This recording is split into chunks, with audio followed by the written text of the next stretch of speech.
নতুন ক্যামেরা কেনার সময় প্রায় সবাই যে প্রশ্নের মুখোমুখি হয় তা হলো লেন্স। কোন লেন্স দিয়ে কেমন ছবি হবে, কি লেন্স কেনা উচিত ইত্যাদি। দেখো ভাই, এইটা শুধু তোমার একার প্রশ্ন না, এই প্রশ্নটা প্রায় সবার মনেই জাগে। লেন্স হলো ক্যামেরার বড় ভাই, কারণ লেন্স যে ধরনের আলো ক্যামেরাতে প্রবেশ করাবে, ক্যামেরা সেই ধরনের ছবি তুলবে। কিন্তু কোন লেন্স দিয়ে কি টাইপের ছবি বা ভিডিও করা যাবে, এটা যদি তুমি একবার বুঝে যাও তাহলে তুমি নিজেই ডিসাইড করতে পারবে আসলে তোমার কোন লেন্স নেওয়া উচিত। হ্যালো, আমি মারুফ, একজন প্রফেশনাল ফটোগ্রাফার। দীর্ঘদিনের প্রফেশনাল লাইফের অভিজ্ঞতা থেকে কোন লেন্স কেমন আর তোমার কি লেন্স নেওয়া উচিত এই বিষয়ের উপর আলোচনা করব, যাতে করে তুমি নিজেই তোমার লেন্স পছন্দ করে কিনে ফেলতে পারো। লেন্সের যে দুইটা বৈশিষ্ট্য তুমি বুঝলে যে কোনো লেন্স আইডেন্টিফাই করতে পারবে, তার একটি হলো অ্যাপাচার, আরেকটি হলো ফোকাল লেন্থ। অ্যাপাচার হলো লেন্সের ভেতরের ছিদ্র বা আলো প্রবেশ করার রাস্তা।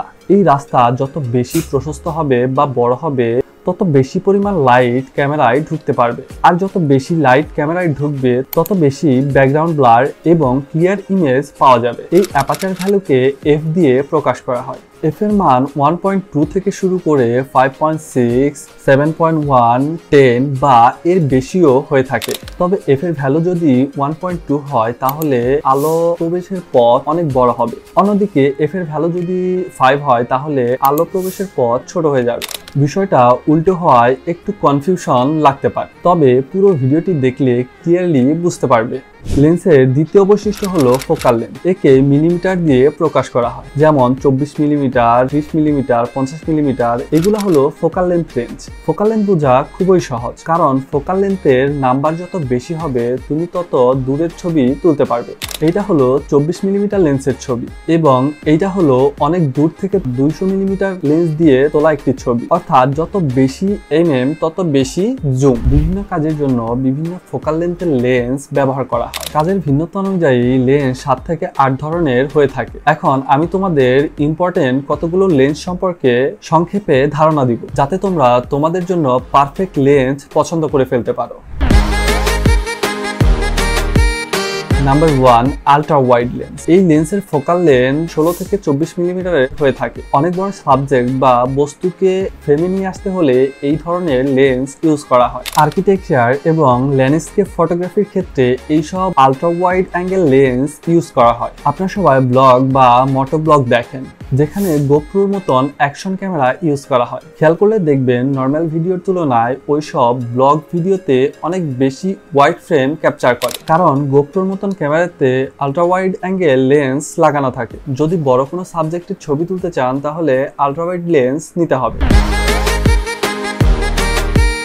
Number 2, wide lens. এই ধরনের লেন্সের ফোকাল লেন্থ 24 থেকে 26 বা 28 মিলিমিটার পর্যন্ত হয়ে থাকে। সাবজেক্ট এবং অবজেক্টকে একটি বড় ফ্রেমে ছবি তুলতে হলে এই লেন্স ব্যবহার করা হয়। ওয়াইড লেন্স বিভিন্ন সময় বিভিন্ন কাজে ইউজ করা হয়, তবে আমি ইউজ করি গ্রুপ ফটোগ্রাফির সময়, কারণ একসাথে যখন 10 থেকে 15 জনের ছবি তুলতে হয় তখন 24 মিলিমিটার লেন্স দিয়ে খুব সহজেই এই গ্রুপ ছবি তুলে ফেলা যায়। গ্রুপ ফটো বা বড় সাবজেক্টের ছবি তুলতে হলে তোমাকে 24 মিলিমিটার লেন্স নিতে হবে।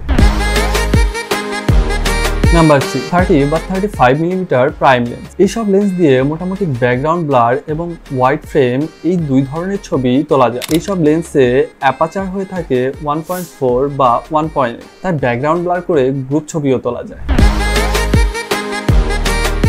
Number 4, standard prime lens. 50 millimetre focal length হলো স্ট্যান্ডার্ড প্রাইম লেন্স। এইসব লেন্সের অ্যাপাচার 1.2 পর্যন্ত নামানো যায়, যার ফলে এই ধরনের লেন্স দিয়ে সুপার লেভেলের ব্যাকগ্রাউন্ড ব্লার করা ছবি তোলা যায় এবং লো লাইটে বেস্ট রেজাল্ট পাওয়া যায়। লেন্সের জগতে সব থেকে কম পরিমাণ অপটিক ব্যবহার করা হয়েছে 50 মিলিমিটার প্রাইম লেন্স তৈরিতে, যার ফলে 50 মিলিমিটার লেন্স দিয়ে সব থেকে বেশি সুন্দর এবং ক্রিস্টাল ক্লিয়ার ছবি তোলা যায়। যদি তোমার ব্যাকগ্রাউন্ড ব্লার করা ছবি তোলার প্রয়োজন পড়ে তাহলে তুমি নিঃসন্দেহে 50 মিলিমিটার লেন্স নিয়ে নিতে পারো। Number 5, protect lens. এইসব লেন্সের ফোকাল লেন্থ 85 মিলিমিটার হয়ে থাকে। এইসব লেন্স দিয়ে কিছুটা দূর থেকে ছবি তুলতে হয়, যার ফলে ন্যারো ফ্রেম পাওয়া যায়। 85 মিলিমিটার লেন্সগুলোতে অ্যাপাচার 1.4 পর্যন্ত নামানো যায়, যার ফলে ব্যাকগ্রাউন্ড ব্লার এবং লো লাইটে বেটার আউটপুট পাওয়া যায়। ন্যারো ব্যাকগ্রাউন্ড এবং ব্যাকগ্রাউন্ড ব্লার করার ক্যাপাবিলিটি থাকায় প্রোটেক্ট ছবি তোলার জন্য ব্যবহার করা হয়। আমি ব্রাইড রুম বা কাপল সেশনে এই লেন্সটি ব্যবহার করি এবং খুব ভালো প্রোটেক্ট বের করে নিয়ে আসতে পারি। সুন্দর সুন্দর পোর্ট্রেট ছবি তুলতে চাইলে তুমি এই লেন্স নিয়ে নিতে পারো, কিন্তু এই লেন্স দিয়ে ছবি তুলতে হলে পর্যাপ্ত জায়গার প্রয়োজন হবে। Number 6, zoom lens. যেসব লেন্স দিয়ে জুম করে ছবি তোলা হয় সেই লেন্সগুলোকেই মূলত জুম লেন্স বলে। তবে আমরা টেলিফটো লেন্সকেই জুম লেন্স হিসেবে চিনি। এইসব লেন্সগুলোর ফোকাল লেন্থ চেঞ্জ করা যায়। জনপ্রিয় একটি টেলিফটো লেন্স হলো 70 to 200 mm। এই লেন্স দিয়ে 70 থেকে 200 মিলিমিটার পর্যন্ত রেঞ্জের সাবজেক্টকে কভার করা যায়। কোনো বস্তুর ছবি অনেক দূর থেকে তোলার প্রয়োজন হলে এই ধরনের লেন্স ব্যবহার করা হয়। যদি আপনার আরো বেশি দূরের কোনো বস্তুর ছবি তোলার প্রয়োজন পড়ে তাহলে আপনার জন্য রয়েছে 200 to 600 mm telephoto lens. Wild life photography করতে এই লেন্স ব্যবহার করা হয়। তবে এই লেন্সের একটা বড় অসুবিধা হলো লো লাইটে এর পারফরমেন্স খুবই খারাপ।